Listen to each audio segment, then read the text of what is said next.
Result వస్తే ఒక్కొక్కరిని ఊచకొత్త కోసేస్తాం అన్నది. ఈవిడే పికల్లాగా తాగేసి ఫుల్గా మంది వేసి ముఖం అంతలా ఉబ్బిపోయింది. జగనన్న జగనన్న ఒక్కొక్కరిని కోసేద్దామన్నా, ఉప్పేద్దామన్నా, పాత్ర వేసేద్దామన్నా గల తిరిగిలేదన్నా అని చెప్పేసి అంది. అయిపోయా. మాట్లాడు. ఇప్పుడు ఎంతో మంది పార్టీని నమ్ముకుని ఎంతో మంది మళ్ళీ ధైర్యం కూడగట్టుకుని పార్టీకి సపోర్ట్ చేస్తున్నారు. ఇలాంటి టైంలో పార్టీని కొంతమంది వదిలి వెళ్ళిపోతుంటే మళ్ళీ వీళ్ళందరికీ ఒక లైక్ ఎంకరేజ్మెంట్ తగ్గినట్టు అనిపిస్తూ ఉంటుంది. వచ్చే మరి ఇంకెందుకు లేటు, వచ్చే అలాగే ఇప్పించేస్తావు కదా లైవ్ పెట్టేసి 4 బూతులు మాట్లాడేసి రీచ్ ఎప్పుడైతే తగ్గిపోయిందో అప్పుడు అందరికీ ఓపెన్గా చూపించేస్తాం. మనం సైజుల గురించి మాట్లాడేస్తాం, కాయల గురించి మాట్లాడేస్తాం, నానా పెంట అంతా చేసేస్తాం ఫేస్బుక్లో లైవ్ పెట్టేసి. వచ్చే ఎంకరేజ్మెంట్ తగ్గిందా? నువ్వు రాకూడదు, వచ్చి వైఎస్ఆర్సీపీ పార్టీ ఆఫీసులో కూర్చో, అందరికీ ఎంకరేజ్మెంట్ ఉంటుంది పాపం, మీ కార్యకర్తలకి మీ నాయకులకి. ఎంకరేజ్మెంట్ అంటే ఏంటి? బూతులు తిట్టడమా? ఇప్పుడు ఇంకా ప్రశాంతంగా ఉంది. ఇంకా వైఎస్ఆర్సీపీ పార్టీలో ఉన్న కొంతమంది ఇంకా అదే దోవలో ఉన్నా సరే సకానికి పైగా ఎవడు మాట్లాడినా పాలసీల గురించి మాట్లాడుతున్నారు, ప్రభుత్వ విధానాల గురించి మాట్లాడుతున్నారు, ప్రభుత్వం తీసుకునే నిర్ణయాలను క్వశ్చన్ చేస్తున్నారు. అది మంచి పద్ధతి. మాట్లాడొద్దు, ప్రశ్నించొద్దు అని చెప్పి ఎవడు అడగట్లా. ఆ విధానం బాగుంది.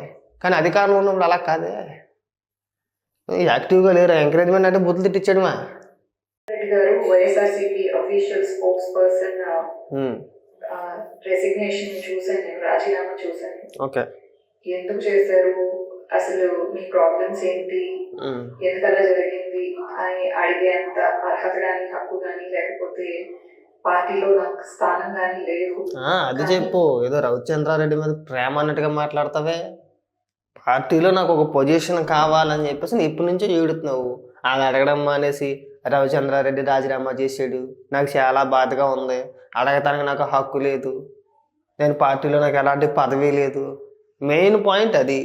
ఇప్పుడు ఈవిడికి పార్టీలో ఏదో ఒక పదవి, ఏదో ఒక హోదా కల్పిస్తే మళ్ళీ యాజ్ ఇట్ ఈజ్ బూతులు మాట్లాడేస్తుంది వచ్చేసి. అదే కదా ప్లాన్ నీకు. ఇండైరెక్ట్గా నువ్వు అదే కదా అడిగేది. అందరూ వెళ్ళిపోతున్నారు, నేను తప్ప. నేను రాజకీయాలు వదిలేసి సైలెంట్గానే ఉంటాను తప్పితే వేరే పార్టీ గురించి కానీ వేరే పార్టీలకు కూడా నేను వెళ్ళడం లేదు. నేను ఎప్పటికీ జై జగన్ అనే అంటాను.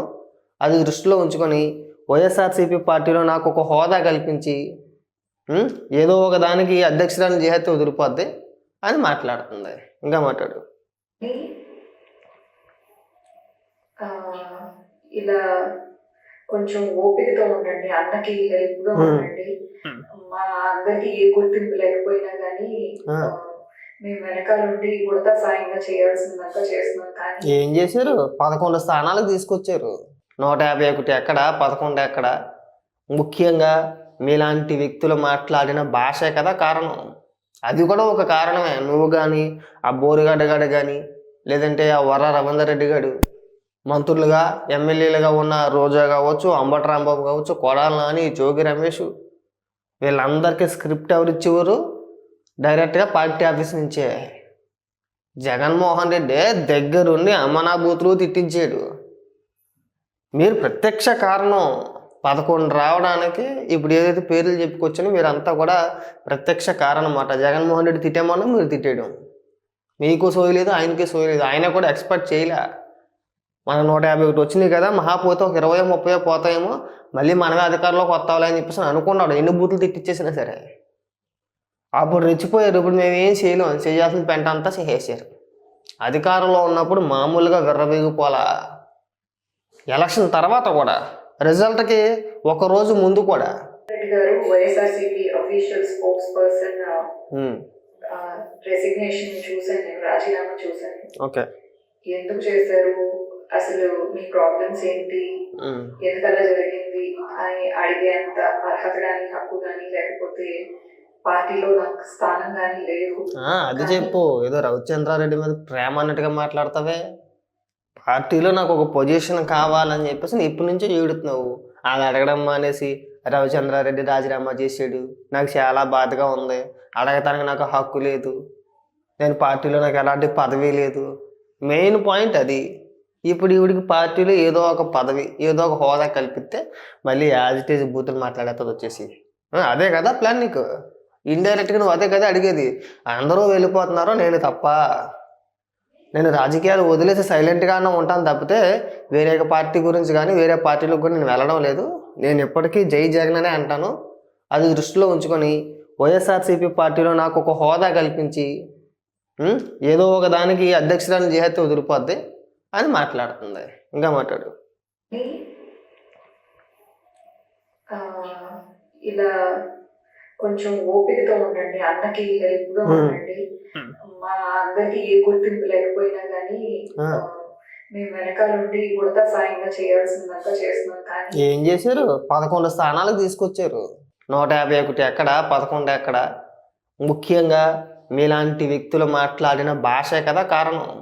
అది కూడా ఒక కారణమే. నువ్వు కానీ ఆ బోరుగడ్డ గాడు కానీ లేదంటే ఆ వర్ర రవీందర్ రెడ్డి గారు మంత్రులుగా ఎమ్మెల్యేలుగా ఉన్న రోజా కావచ్చు, అంబటి రాంబాబు కావచ్చు, కొడాలి నాని, జోగి రమేష్ వీళ్ళందరికీ స్క్రిప్ట్ ఎవరు ఇచ్చేవారు? డైరెక్ట్గా పార్టీ ఆఫీస్ నుంచే. జగన్మోహన్ రెడ్డి దగ్గరుండి అమ్మనా బూతులు తిట్టించాడు. మీరు ప్రత్యక్ష కారణం 11 రావడానికి. ఇప్పుడు ఏదైతే పేర్లు చెప్పుకొచ్చానో మీరంతా కూడా ప్రత్యక్ష కారణం అన్నమాట. జగన్మోహన్ రెడ్డి తిట్టేమన్నా మీరు తిట్టేయడం. మీకు సోయలేదు, ఆయనకి సోయలేదు. ఆయన కూడా ఎక్స్పెక్ట్ చేయలే.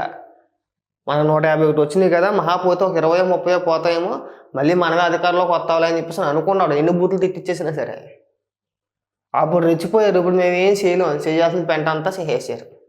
అధికారంలో ఉన్నప్పుడు మామూలుగా విర్రవీగిపోలా. ఎలక్షన్ తర్వాత కూడా రిజల్ట్కి ఒకరోజు ముందు కూడా రిజల్ట్ వస్తే ఒక్కొక్కరిని ఊచకొత్త కోసేస్తాం అన్నది. ఈవిడే పికల్లాగా తాగేసి ఫుల్గా మంది వేసి ముఖం అంతలా ఉబ్బిపోయింది. జగనన్న జగనన్న ఒక్కొక్కరిని కోసేద్దామన్నా, ఉప్పేద్దామన్నా, పాత్ర వేసేద్దామన్నా గల తిరిగిలేదన్నా అని చెప్పేసి అంతే అయిపోయా. మాట్లాడు.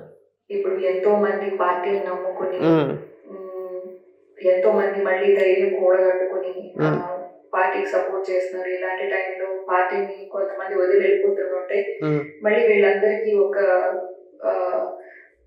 లైక్ ఎంకరేజ్మెంట్ తగ్గినట్టు అనిపిస్తూ ఉంటుంది. వచ్చే మరి ఇంకెందుకు లేటు?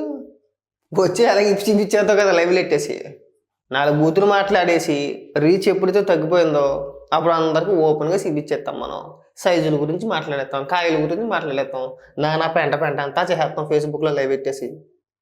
వచ్చే ఎంకరేజ్మెంట్ తగ్గిందా? నువ్వు రాకూడదు. వచ్చి వైఎస్ఆర్సీపీ పార్టీ ఆఫీసులో కూర్చో. అందరికీ ఎంకరేజ్మెంట్ ఉంటుంది పాపం, మీ కార్యకర్తలకి మీ నాయకులకి.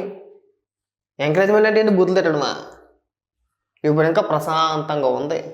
ఇంకా వైఎస్ఆర్సీపీ పార్టీలో ఉన్న కొంతమంది ఇంకా అదే దోవలో ఉన్నా సరే సకానికి పైగా ఎవడు మాట్లాడినా పాలసీల గురించి మాట్లాడుతున్నారు, ప్రభుత్వ విధానాల గురించి మాట్లాడుతున్నారు, ప్రభుత్వం తీసుకున్న నిర్ణయాలను క్వశ్చన్ చేస్తున్నారు. అది మంచి పద్ధతి.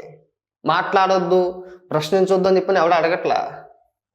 ఆ విధానం బాగుంది. కానీ అధికారంలో ఉన్నప్పుడు అలా కాదే. యాక్టివ్గా లేరు. ఎంకరేజ్మెంట్ అంటే బుద్ధులు తిట్టించడమా?